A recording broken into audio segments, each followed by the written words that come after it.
La folle journée débute officiellement demain à la Cité des Congrès, mais les premiers concerts ont lieu dès ce mardi, notamment du côté de l'Université de Nantes, à Lamnousser.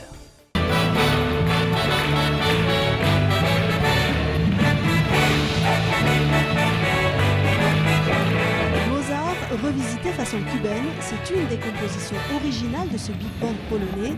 Les étudiants ont pu se déhancher tout en révisant les plus grands noms de la musique classique.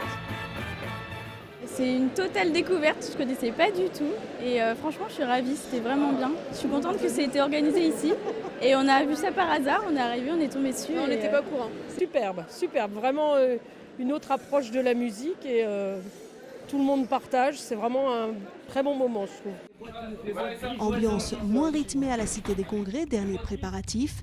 Ces instruments d'un groupe japonais ont traversé les océans durant 3 mois. Il leur reste encore quelques mètres pour arriver sur scène. Ah non, il y a quelque chose devant la cellule. Ne pas bouger. Qu'est-ce qu'il a bougé? Il y a une bonne ambiance quand même, voilà, malgré le travail. Dans la salle d'à côté, cacophonie sonore, c'est le temps de l'échauffement.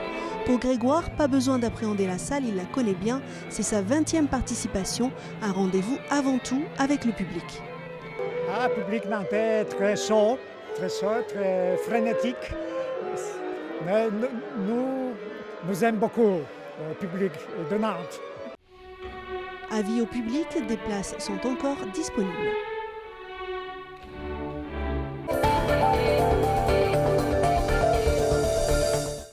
Un nouvel éco-point inauguré dans le quartier Viarme à Nantes, sa particularité, faire la part belle au réemploi des déchets. Jean-Alex.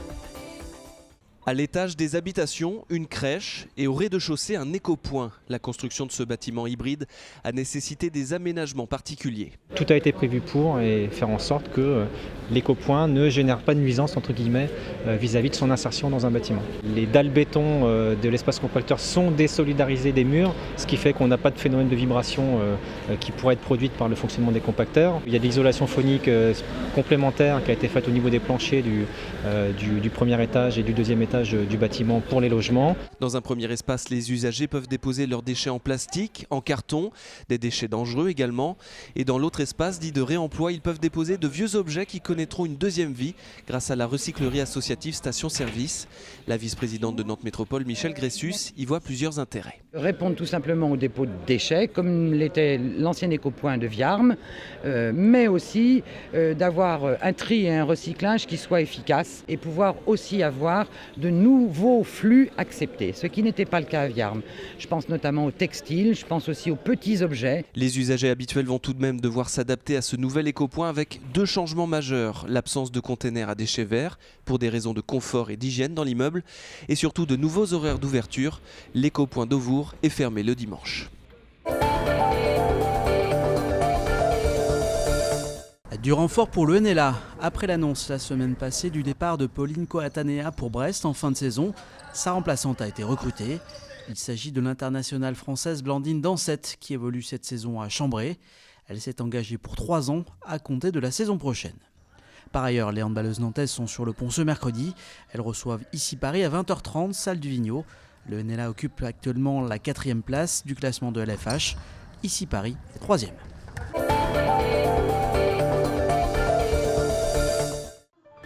L'escalade est à la mode, notamment à Nantes. Dans l'agglomération, on trouve 5 salles dédiées à cette pratique, avec une nouveauté, des salles de bloc plus accessibles pour grimper sur sa pause déjeuner. Et Jean-Alex. Pendant que certains font la queue à la cafette, d'autres se prennent pour Spider-Man, comme Pierre-Baptiste et Jean-Bernard. Je travaille pas loin, si j'ai qu'en 5 minutes de voiture, je suis ici, j'ai le temps de grimper une bonne heure et quart, avant de manger un sandwich et retourner travailler. Donc c'est vrai que c'est parce que c'est à proximité que c'est facile de venir le midi et d'en profiter, quoi. Ça sort du taf et puis ça permet de se concentrer sur complètement autre chose et de reprendre un peu plus serein, enfin pas forcément plus serein mais un peu plus tranquille le boulot de l'après-midi quoi, avec la tête vide et donc du coup peut-être des nouvelles idées. Un peu de magnésie sur les mains et c'est tout. Pas de baudrier, pas de corde, encore moins de casque. Pas besoin puisque ces blocs d'escalade sont bordés d'un épais matelas. Effectivement, du coup, je peux venir grimper tout seul parce que j'ai besoin de personne pour m'assurer. Donc ça, c'est pratique. L'emploi du temps, je le fais un peu comme je veux. Je viens, je peux grimper. J'ai pas besoin d'avoir un coéquipier qui vient pour m'assurer. C'est le côté pratique du bloc finalement, quoi. Une variante de l'escalade en plein boom actuellement et le nombre d'équipements est lui aussi en pleine croissance. Cette nouvelle salle a ouvert il y a quelques semaines au nord-est de Nantes. Ses 800 mètres carrés de surface sont entièrement dédiés au bloc. C'est quelque chose qui se fait de plus en plus. Les gens sont demandeurs de sport le midi sur leur temps de pause qui sont parfois d'1 à 2 heures. Les gens viennent pour faire une petite séance d'escalade, faire un petit peu de musculation, voire un sauna, repartent avec un sandwich ou en mangeant carrément sur place.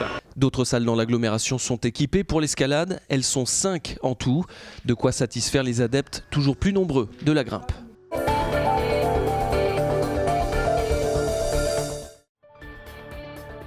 C'est l'image du jour et elle a été prise depuis l'espace par l'astronaute Thomas Pesquet.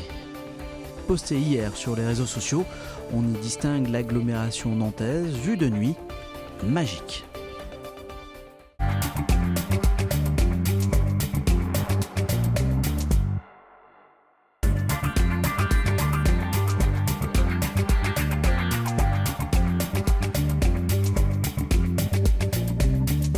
Ce lieu, c'est vraiment le prolongement du Festival Petits et Grands. Ça consiste en la création à Nantes d'un nouveau lieu entièrement dédié à la culture, tourné vers les parents et les enfants, qui pourrait prendre sa place dans la ville en 2022. Et donc l'idée de cette concertation, c'est tout simplement de réunir un certain nombre de Nantais, de parents, d'enfants, d'acteurs de la petite enfance, d'acteurs de l'éducation et d'acteurs de la culture, pour d'une part se projeter dans l'avenir, confronter des idées, apporter un certain nombre aussi de suggestions, d'avis pour co-construire le projet et en faire un outil véritablement adapté aux attentes de chacun. C'est vraiment un lieu qui est dans l'esprit nantais et qui correspond aussi au côté un peu précurseur de Nantes. Nantes a su être précurseur dans les musiques actuelles, les arts de la rue, l'art dans l'espace public. Là, c'est d'une certaine manière un nouveau défi qui se pose à la ville, qui est de faire vraiment un lieu qui s'inscrive dans la vie des enfants et des parents.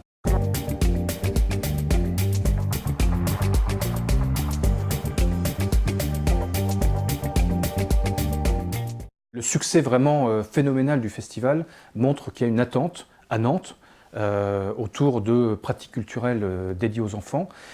Donc c'est tout naturellement qu'un lieu comme ça peut trouver sa place sur l'échiquier culturel local.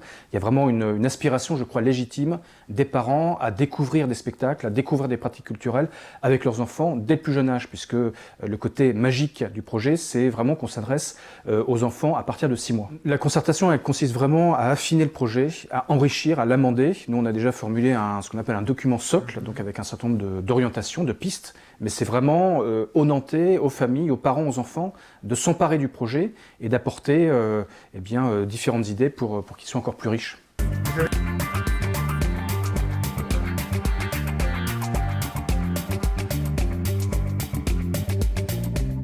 Le projet, c'est encore une idée. La concertation donc, va se mener pendant plusieurs mois. Au mois de juin, nous publierons un livret public, un livret de synthèse de toutes les contributions qui auront été formulées durant cette concertation. Et puis on s'est fixé un cap. Notre cap, c'est une ouverture du lieu à Nantes en 2022.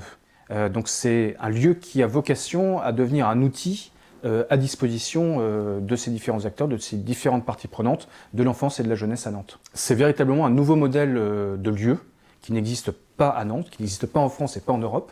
Donc il y a quelque chose vraiment, et c'est le côté grisant, je dirais, du projet, il y a quelque chose à inventer ici à Nantes.